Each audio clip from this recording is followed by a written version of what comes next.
Hi, K A ಕಡೆಯಿಂದ ಹೊಸದಾಗಿ ಬಂದಿರುವಂತಹ ಅಪ್ಡೇಟನ್ನು ಈ ವಿಡಿಯೋ ತಿಳ್ಕೊಳ್ತಿದ್ದೀವಿ. ವಿಡಿಯೋನ ಈಗಲೇ ಲೈಕ್ ಮಾಡಿ.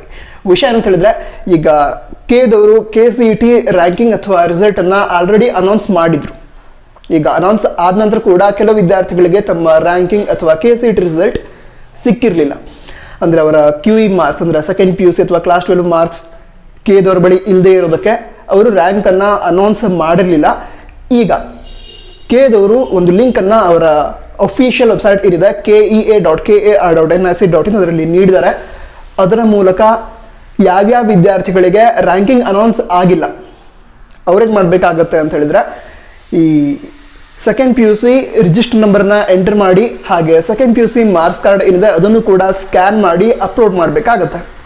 ಓಕೆ, ಅದ್ರ ನಂತರ ರ್ಯಾಂಕಿಂಗನ್ನು ಅನೌನ್ಸ್ ಮಾಡಲಾಗತ್ತೆ. ಅಂದರೆ ಯಾವ ವಿದ್ಯಾರ್ಥಿಗಳ ರ್ಯಾಂಕ್ ಅನೌನ್ಸ್ ಆಗಿರಲಿಲ್ಲ ಅವರಿಗೆ ರ್ಯಾಂಕಿಂಗನ್ನು ಅನೌನ್ಸ್ ಮಾಡಲಾಗತ್ತೆ. ಈ ಸ್ಪಾಟ್ ರ್ಯಾಂಕಿಂಗ್ ಅಂತ ಕರೀತಾರೆ ಅದಕ್ಕೆ. ಓಕೆ, ಈಗ ನೆಕ್ಸ್ಟ್ ಇನ್ನು ರ್ಯಾಂಕ್ ಅನೌನ್ಸ್ ಮಾಡ್ತಾರೆ, ಅದಕ್ಕೆ ಸ್ಪಾಟ್ ರ್ಯಾಂಕಿಂಗ್ ಅಂತ ಕರೀತಾರೆ. ಅದನ್ನು ಮೇ 29ನೇ ತಾರೀಕಿಗೆ ಅನೌನ್ಸ್ ಮಾಡಲಾಗುತ್ತೆ ಅಂತ ಹೇಳಿದರೆ, ಅದಕ್ಕೋಸ್ಕರ ಯಾವ್ಯಾವ ವಿದ್ಯಾರ್ಥಿಗಳಿಗೆ ರ್ಯಾಂಕಿಂಗ್ ಅನೌನ್ಸ್ ಆಗಿಲ್ಲ ಅವರು ಆದಷ್ಟು ಬೇಗ ಇವತ್ತು ಇಲ್ಲ ನಾಳೆ ಈ ಸೆಕೆಂಡ್ PUC ರಿಜಿಸ್ಟರ್ ನಂಬರ್ನ ಎಂಟರ್ ಮಾಡಿ, ಹಾಗೆ ತಮ್ಮ ಮಾರ್ಕ್ಸ್ ಕಾರ್ಡನ್ನು ಕೂಡ ಅಪ್ಲೋಡ್ ಮಾಡಿ. ಈ ಇನ್ಫಾರ್ಮೇಷನ್ ನಿಮ್ಮ ಎಲ್ಲ ಫ್ರೆಂಡ್ಸ್ಗೂ ಕೂಡ ತಿಳಿಸಿ. ಯಾರಿಗಾದ್ರೂ ರ್ಯಾಂಕ್ ಅನೌನ್ಸ್ ಆಗದೇ ಇದ್ದರೆ ಅವರಿಗೆ ತಿಳಿಸಿ. All the best. Jai Hind.